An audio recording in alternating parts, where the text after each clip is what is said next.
தேவன் இந்த அருமையான சந்தர்ப்பத்தை கொடுத்தபடினாலே தேவனை நன்றியுடன் தோற்கரிக்க அருமையானவரே, இந்த நாளிலே கொடுத்ததான ஒரு வார்த்தையை குறித்து நாம் தியானிக்க போகிறோம்.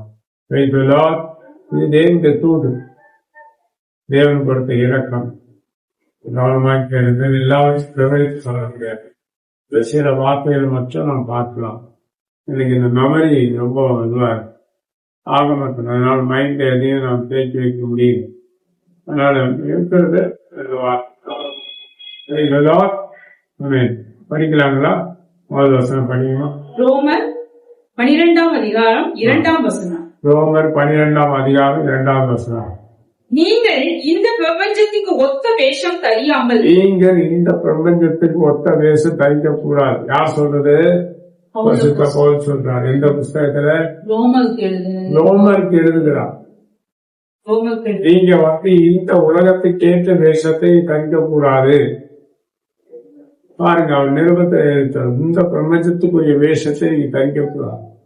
யாரை பார்த்து சொல்கிறார்? சபையாரை பார்த்து சொல்கிறார், ஊழியக்காரனை பார்த்துதான் சொல்கிறார். யாருமே நீங்க இந்த பிரபஞ்சத்துக்கு ஒத்த வேஷத்தை தரிக்க கூடாது அப்படின்னு சொல்லிவிட்டு அடியில் இன்னொரு வார்த்தை இருக்கிறது. தேவனுடைய நன்மையின் பிரியமும் பரிபூர்ணமான சித்தம் என்னதென்று பகுத்தறியத்தக்கதாக உங்கள் மனம் புதிதாக்கப்பட வேண்டும். பகுத்தறியத்தக்கதாக மனசு எப்படி இருக்கணும்? புதிதாக்கப்பட வேண்டும். உலகத்துக்கு ஏற்ற மாதிரி வேஷம் போடக்கூடாது, புதிதாக்கப்பட வேண்டும். நீங்க நிறைய கிறிஸ்தவர்கள் ஊழியக்காரர்கள்லாம் வித்தியாசமா இருக்காங்க இல்லையா? அதனால நமக்கு புதிதாக்கப்பட வேண்டும். மனதில் புதிதாக்கப்பட வேண்டும். புதிய மனதில் புதிய சிந்தை உள்ளவர்களாய் நாம் வாழ வேண்டும். அது என்ன பார்க்கலாமா? படிங்க. உங்கள் மனம் புதிதாகிறதுனாலே மறுரூபமாகுங்கள். உங்கள் மனம் புதிதாகிறதுனாலே நீங்கள் மறுரூபமாக்கப்பட வேண்டும். பிரியமானவர்களே, நம்முடைய வாழ்க்கையிலே மறுரூபம் என்பது தேவை. ஊழியக்காரரானாலும் ஜனங்களானாலும் கிறிஸ்தவரானாலும் மறுரூபம் என்பது நமக்கு தேவை. அப்ப மறுரூபப்படாமல் நம்ம இசைக்கு வாழக்கூடாது. மறுரூபத்துக்கு நம்ம கொடுக்க வேண்டும். இப்ப டிபிஎம்ல ஊழியம் செய்தேன். என் பரிசுத்தவான்களை கூப்பிட்டு சொல்லிக் கொடுப்பாங்க. இது இப்படி இருக்கணும், அது அப்படி இருக்கணும், இதை இப்படி கை கொள்ளணும். மறுரூபப்படுத்துகிறது உடனே நான் கமிட்மெண்ட் பண்ணுவேன். உடனே கமிட்மெண்ட் பண்ணுவேன்.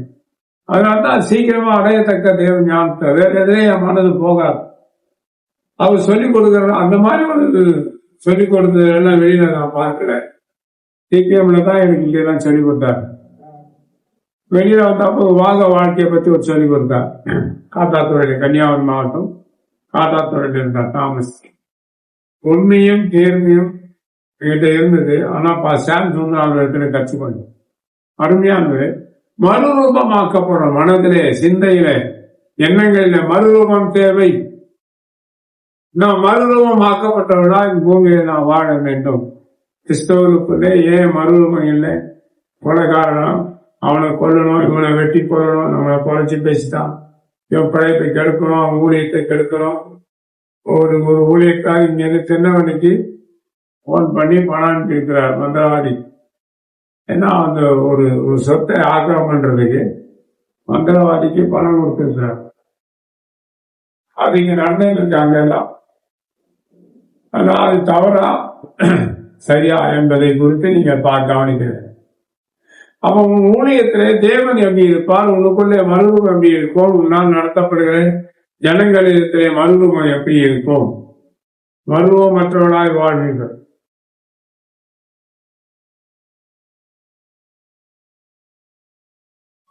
பழைய மறுரூபம் வேணும் இல்லையா? அந்த மாந்திரியம் பண்ணி எல்லாம் வச்சுக்கிட்டு வியாபாரம் பண்ணியிருந்தா ஒரு கிறிஸ்தவனும் பரலோகத்துக்கு போகணும். ஊழியக்காரத்துல தப்பான வழி இருக்கக்கூடாது. மறுரூபமாக்கப்பட வேண்டும். நம்முடைய எண்ணங்களிலே மறுரூபம் தேவை. இதெல்லாம் நாம் விட்டுவிடக்கூடாது. டிபிஎம் எனக்கு சொல்லிக் கொடுத்தார்கள். பிதாவின் பூரணம், குமாரனுடைய பூரணம், தேற்றனுடைய பூரணம். பிதா எப்படிப்பட்டவர்? அவரை பத்தி நான் பார்த்தா ரொம்ப மொட்டதனமா இருக்கும். அந்த பிதாவின் சிந்தை நமக்கு தேவை. அது என்ன செய்கிறது? தாங்கும் சுமக்கும் தப்பி இப்படி நிறைய இருக்கு. பிதாவின் சிந்தை உள்ளவர்களாய் நான் வாழறேன். டிபி தான் சொல்லி கொடுத்தாங்க அனுபவத்தோட. அடுத்தது குமாரனுடைய சிந்தை, கிறிஸ்துவனுடைய சிந்தை உள்ளவர்களால் நான் வாழ பாடுபட்டா பாடு சகித்தான் இல்லையா, மடிக்கிறான். அதுக்கு சிந்தை உள்ளவர்களா நான் வாழ்றேன். மூன்றாவதாக தேற்றவனுடைய சிந்தை நமக்கு தேவை. இயேசு கிறிஸ்து என்ன சொல்றார்? நான் போகாவிட்டா தேற்றவர் வரமாட்டார். அவர் உங்களை சகல சத்தியத்துக்குள்ள வழி நடத்துவார், எல்லாத்தையும் என்னிடத்திலிருந்து எடுத்து வைப்பார். இந்த தேற்றவாரின் சொந்த இது என்ன, சிந்தை என்ன? அவர் அவர் எல்லாரும் ஒருங்கிணைத்து கொண்டு போவார். எத்தனை ஊழியக்காரர்கிட்ட இந்த புத்தி இருக்கு, ஒருங்கிணைத்து கொண்டு போகும். எடுக்க ஒரு விஷயம் சொல்றேன். இப்போ சினாட்ல ஐக்கியம் வைத்தா அது பெரிய மதிப்பு. பெடரேஷன் இருக்கு, பாசர் பெடரேஷன் திருநெல்வேலியில, அது ஐக்கியம் வைத்துக் கொண்டா அது ஒரு பெரிய மதிப்பு. அப்ப செமிடைசஸ்ல ஒரு ஐக்கியம் வைத்தா அது ஒரு பெரிய மதிப்பு.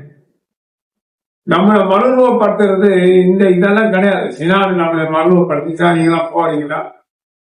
செமிடைசஸ் மறுரூபப்படுத்துதா? பெடரேஷன் உங்களை மறுரூபப்படுத்துதா? இவையெல்லாம் நம்ம மறுரூபப்படுத்தாது. இவை ஒன்னாவது ஒரு ஃபெலோஷிப். நாம அதுதான் நாம் போறோம். இது போலாம், போகாம இருக்கலாம். இதுல இருந்து வர வேண்டாம்னு சொன்னா என்ன பண்ண ஆள் இருக்க, வர வேண்டாம் வர போக மாட்டேன். ஏன்னா நம்மை மறுரூபப்படுத்துகிறவர் தேவன், மறுரூபப்படுத்துகிறவர் கிறிஸ்து, மறுரூபப்படுத்துகிறவர் தேற்றரன். அவரோட வார்த்தையை தான் நம்மளை மறுரூபப்படுத்தணும் வழியே இதெல்லாம் நம்மளை மறுரூபப்படுத்த. நமக்கு ஒரு ஐக்கியம் வேணும், ஒரு பாதுகாப்பு வேணும். சினாட்ல இருக்கிறோம், நாங்க பெடரேஷன்ல இருக்கிறோம், நாங்க செபியில இருக்கிறோம், ஒவ்வொருத்தரும் அதை பேசலாம். ஆனா இதுல ஐக்கியம் வச்சா நீங்க எந்த மனிதனும் கிறிஸ்தேசுவை தேர்ந்தவனை நிறுத்த முடியுங்களா?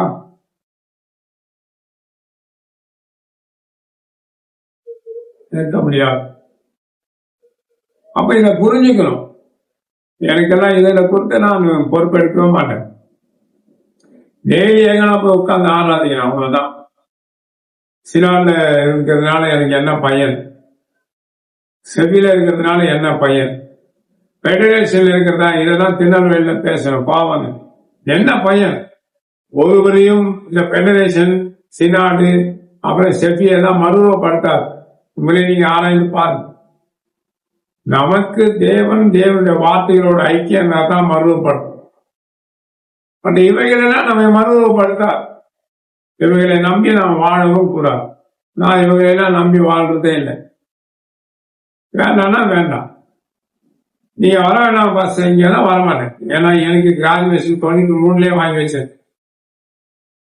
2006 ஒரு கிராஜுவேஷன் வாங்கி வச்சேன். புரியுதுங்களா? இது எனக்கு போதும். தேவன் நேம் கொடுத்தாரு, அந்த நேம்ல ரிஜிஸ்டர் பண்ணி ஊழிச்சு அதுல ஒரு ஐடி போட்டு வச்சிருக்கீங்க. இதுதான் எனக்கு ஸ்டாண்டர்ட். இதுல ஐக்கியம், பெடரேஷன்ல ஐக்கியம் வச்சிருக்கேன், செனாட்ல ஐக்கியம் வச்சிருக்கிறேன், செபியில ஐக்கியம் வச்சிருக்கிறேன். அது உன்னை என்ன செஞ்சது? மறுரூபப்படுத்திட்டா, மறுரூபப்படுத்துற இது இருக்காங்க. இவைகளை நம்பக்கூடாது. ஆண்டவரை தான் நம்பணும். ஆண்டவர் அழைத்தால் அவர் தான் மறுரூபப்படுத்துவார். புரியுதுங்களா?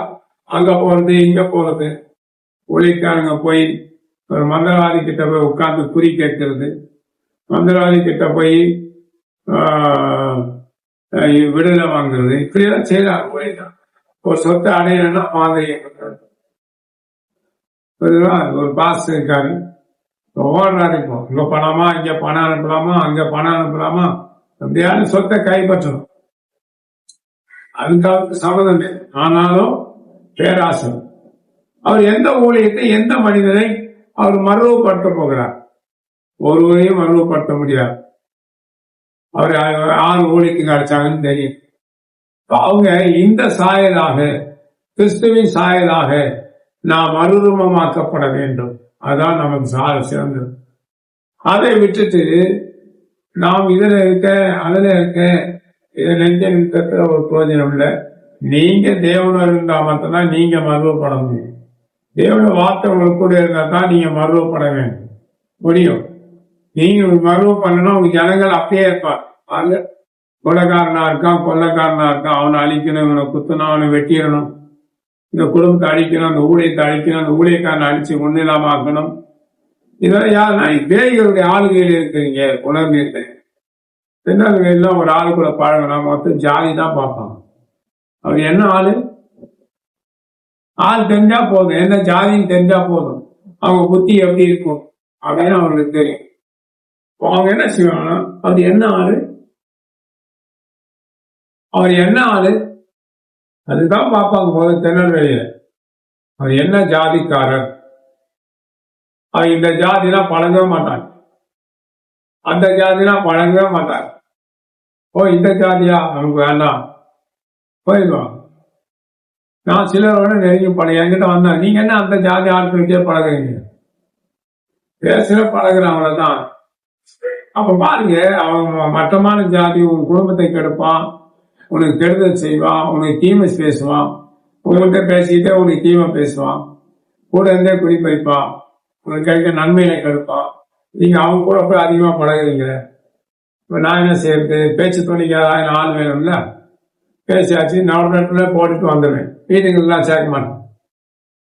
அப்ப நமக்கு தேவன் போட்டு என்னெல்லாம் சொல்லியிருக்காங்க, ஜாதி பேரை வச்சு என்னை ரொம்ப இழிவாலாம் பேசியிருக்காங்க. அப்ப நமக்கு அது பெரிய விஷயம் கிடையாது. சின்னார்ல நான் ஐக்கியம் வச்சிருக்கிறேன், பெடரேஷன்ல ஐக்கியம் வச்சிருக்கிறேன், சென்ட்ரியில ஐக்கியம் வச்சிருக்கேன், எதுவுமே உங்களை மர்வப்படுத்தாது. உங்க பயத்துக்கு உங்க இதுக்கு போய் ஐக்கியம் வச்சுக்கலாம், தப்பு கிடையாது. அவைகளெல்லாம் உங்களை மர்வப்படுத்தாது. நீங்க பல இத்தனை வருஷம் போறீங்களே, எதுனா ஒரு மருத்துவம் இருக்கா, எல்லாத்தையும் ஈவ ஓட்டிட்டு வர வேண்டும். தேவனுடைய வார்த்தையோட ஐக்கியம் வைத்தால், தேவனோட ஐக்கியம் வைத்தால் மட்டுமே நம்ம மனதிலே மறுரூபம் இருக்காது. கிறிஸ்தவனா மறுரூபம் இருக்கணும். கிறிஸ்தவனுக்கு அருவாளுக்கு அவனை வெட்டணும், இவனை கொட்டணும். எதுக்கு அந்த எண்ணம் நீ சாத்தானுடைய ஆளுகையில இருக்கிற பணம் இருக்கும், சாத்தானுடைய ஆளுகை இருக்கும். உனக்குள்ள தேவ பிரசனை இருக்கா, உன் சபையில தேவ பிரசனை இருக்கா, கெட்ட புத்தி சூரிய புத்தி வரும். அப்ப நீங்க எப்படி பரலோகத்துக்கு போவீங்க? என் இடத்துல போயிட்டு என்னை பத்தி எங்கேயாவது தப்பா பேசுறேன், அதை பத்தி கவலைப்படுறதே இல்லை. என்னை பத்தி தப்பா பேசுற ஆட்கள்லாம் எனக்கு தெரியும்.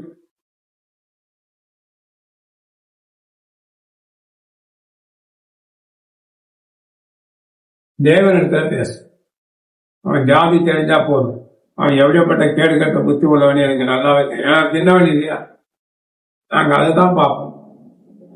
தேவன் நம்மை கைவிட மாட்டார். தேவனுடைய மாறுதல் நமக்கு தேவை. தேவன் நம்மை மாற்ற முடியாது, மறுவப்படுத்த முடியாது. நம்மை நாம தேவனிடத்துல முழுமையா இருப்பு கொடுக்க வேண்டும். புரியுதுங்களா? சொல்லலாம். அடுத்த வசனமா 2 கொரிந்தியர் 3:18.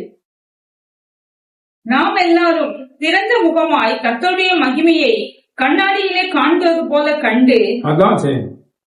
மறுரூபம் இருந்தாதான் நாமோ தேவனுடைய மகிமையை கண்ணாடியில பார்க்கிறது போது நம்மளால் பார்க்க முடியும். படிங்க. ஆவியாய் இருக்கிற கர்த்தரால் அந்த சாயலாகத்தானே மகிமையின் மேல் மகிமை அடைந்து மறுரூபப்படுகிறோம். மகிமை மேல் மகிமை அடைந்து மறுரூபப்பட வேண்டும். இதுக்கு வழி இல்லாம தப்பான வழியில போகக்கூடாது. என் பேரை கூட்டான் கெடுத்துக்கான், அவன் கெடுக்க கெடுக்க தேவன் என்னோட இடைப்பட்டு கொண்டே இருப்பான். நான் பெலோஷிப் அவன் சேர்க்காதீங்க பாஸ்டர், கெடுத்துருங்க, அதை பத்தி எனக்கு கவலை இல்லை. தேவனுக்கு எனக்கும் ஒரு ஐடி, எனக்குன்னு ஒரு ஐடி கிரியேட் பண்ணி என் ஊழியத்தின் பேரை வச்சிருக்காரு. அப்ப நான் எதுக்கு மற்றதுக்கு ஆசைப்படணும்? வேணா வருவேன், போனா போவேன். எங்க ஐக்கியத்துக்கு வராதீங்கன்னா வரமாட்டேன், எல்லாத்தையும் தள்ளி விட்டுட்டு போயிட்டே. எனக்கு தேவை தேவன், அதே எனக்கு பாக்கியம். புரியுதுங்களா? கீழே போறீங்க சீக்கிரமா கருத்து. நாம் எல்லாரும் திறந்த முகமாய் கர்த்தருடைய மகிமையை கண்ணாடியிலே காண்கிறது போல கண்டு, ஆவியாய் இருக்கிற கர்த்தரால் அந்த சாயலாகத்தானே மகிமையின் மேல் மகிமை அடைந்து மறுரூபப்படுகிறோம். மறுரூபமாகும். மகிமை மேல் மகிமை அடைந்து நாம் மறுரூபப்படத்தக்கதான வாழ்க்கையை நாம் செய்ய வேண்டும். என் வீடியோ பார்க்கிறவங்களா, உங்களுக்குள்ளே மறுரூபம் இருக்கா, கொலபாதகம் இருக்கா, கெடுக்கிறீங்களா? எனக்கு தீங்கு செய்த ஆட்கள்லாம் எனக்கு தெரியும், எனக்கு விதமா சிந்து முடிச்ச ஆட்கள்லாம் எனக்கு தெரியும். ஆனா அவங்க நிலைமை பரிதாபத்துக்குள்ளாகும். அவங்களே சோதிக்கிறது இல்லை, நிதானிக்கிறது இல்லை, அவங்க மறுரூபம் இல்லை. நான் யாரையும் கெடுக்கிறது இல்லை, எந்த பாஸ்வேர்டு வாழ்க்கையை கெடுத்தது இல்லை, எந்த ஊழியக்காரன் வாழ்க்கை கருத்து கிடையாது, யாரும் ஊழியர்களை கருத்ததில்லை. அதனால தேவன் நம்மை சார்ந்து, தேவன் நமக்கு உதவி செய்யணும். தேவனை சார்ந்து நான் வாழ்ந்தா போதும், தேவனத்தை முழுமையாக இப்ப கொடுப்போம். கைதெல்லாம் எனக்கு சுகம் இல்லை, அதனால தான் அப்படி பேசுறேன். படிங்க. ஒன்று கொரிந்தியர் 12:28 தேவனானவர் சபையிலே முதலாவது அப்போஸ்தலரையும், இரண்டாவது தீர்க்கதரிசிகளையும், மூன்றாவது போதகர்களையும், பின்பு அற்புதங்களையும், பின்பு குணமாக்கும் வரங்களையும், ஊழியங்களையும், ஆளுகைகளையும். ஆளுகை தேவை. ஒரு தேவ மனிதனுக்குள்ள ஆளுகை தேவை, ஊழியக்காரனுக்குள்ள ஆளுகை. எந்த ஆளுகை? தேவனுடைய ஆளுகை இருக்கணும். உனக்குள்ள பேய்களுடைய ஆளுகை இருக்கணும். யாரெல்லாம் கெடுதல் செய்யறாங்களோ அவங்களுக்குள்ள ஊழியக்காரனா இருந்தாலும் அவங்களுக்குள்ள பேய்கள் ஆளுகை இருக்கும். சரிங்களா? தீங்கு செய்கிறவர்களுக்குள்ள குடும்பங்களை கெடுக்கிறவர்கள், ஊழியர்களை கெடுக்கிறவர்கள், ஊழியக்காரருடைய வாழ்க்கையை கெடுக்கிறவர்கள். புரியுதா? அவங்களுக்குள்ள பேய்கள் ஆளுகை இருக்கு. எனக்கு தெரிய ஆளை பார்த்தா இவன் பேயின் ஆளுகை இருக்கிறான், இவனோட பழகக்கூடாதுன்னு சொல்லி நானே நாசுக்கா விளைகிறேன். புரியுதுங்களா? எங்க திருநெல்வேலிக்காரங்க நாங்க எதாவது பார்த்துக்கிட்டே இருப்போம். அப்ப தேவனுடைய கிருபைகளை நாம் ஒப்பு கொடுத்து தேவனுக்கு கிருபையை வைத்து வாழ்வோம். மறுரூபம் வேணும், ஆளுகைகள் வேணும். தேவன் நம்மை கைவிடப்பட்டா தேவன் நம்மை ஆளுகை செய்யட்டும், அந்த ஆளுகையோடு வாழ்வோம். தேவன் நமக்கு உதவி செய்வாராக. Praise the Lord. God bless you. ஆண்டவரே, எங்களை காப்பாற்றும், ஜனங்களை காப்பாற்றும், ஏழையை பார்க்கிற மக்களை ஆசீர்வதி. நற்புத்தி உள்ளவர்களா இருக்கட்டும், இந்த ஆளுகை இருக்கட்டும், மறுரூபம் வரட்டும், காத்தரலும் 20,000 இயேசு கிறிஸ்து நாமத்தினாலே. ஆமென். Praise the Lord. God bless you.